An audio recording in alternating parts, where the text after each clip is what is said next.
ini kita sebagai pembelanjaan, saya sama Bupati Mimika, kami ingin mendapat penjelasan dari Papua Divestasi terkait apa yang sudah mereka kerjakan kurang lebih selama 1 tahun terakhir ini. Ini kan bagian bentuk daripada pertanggungjawaban komisaris dan direksi tentang langkah-langkah tindak lanjut dividen yang ada di PT Freeport Indonesia yang selama ini kita kerjasamakan. Dan tadi kami sudah mendapat penjelasan yang memang nanti ke depan kami berharap di Januari itu bisa kita lakukan luar biasa untuk pertama karena ada beberapa direksi dan komisaris yang perlu kita evaluasi karena sakit dan memang mengundurkan diri.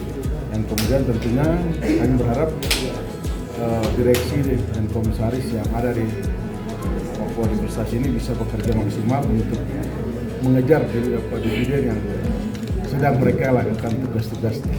Jadi ini yang hari ini kami lakukan terus tahun, mudah-mudahan bisa mereka segera dikerjakan. Apa yang diupayakan selama ini bisa dapat jawaban yang baik dari Pak Presiden. Nah, secara prinsip bahwa hari ini kita sudah membuat beberapa kesepakatan, semuanya itu dalam rangka bagaimana kita bisa mencapai kebersamaan secara khusus di dalam kepemilikan saham PT Provinsi Papua dan Kabupaten Mimika, dan kita berharap apa yang kita usahakan ini bisa menjadi sesuatu yang luar biasa untuk masyarakat di Papua secara keseluruhan.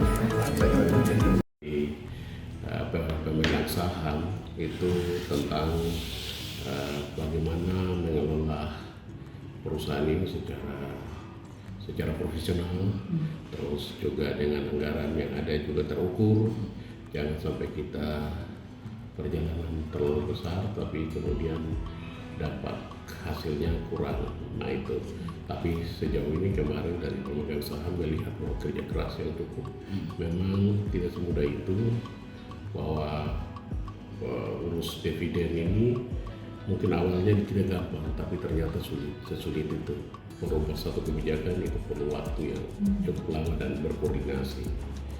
Sudah dari bulan Maret, tanggal 10 Maret 2023, setelah Papua Divestasi dibentuk, kita akhirnya melakukan pekerjaan-pekerjaan di mana dengan segala keterbatasan, dengan penyertaan modal yang sudah diberikan oleh para pemegang saham, dalam hal ini Provinsi Papua dan juga Kabupaten Mimika, di mana mayoritas saham itu dipegang oleh Kabupaten Mimika.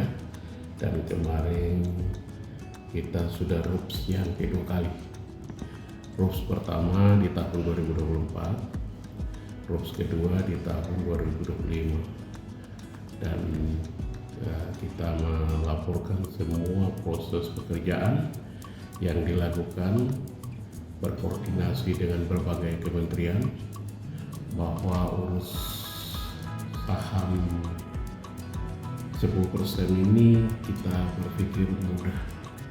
Ternyata dalam perjalanannya itu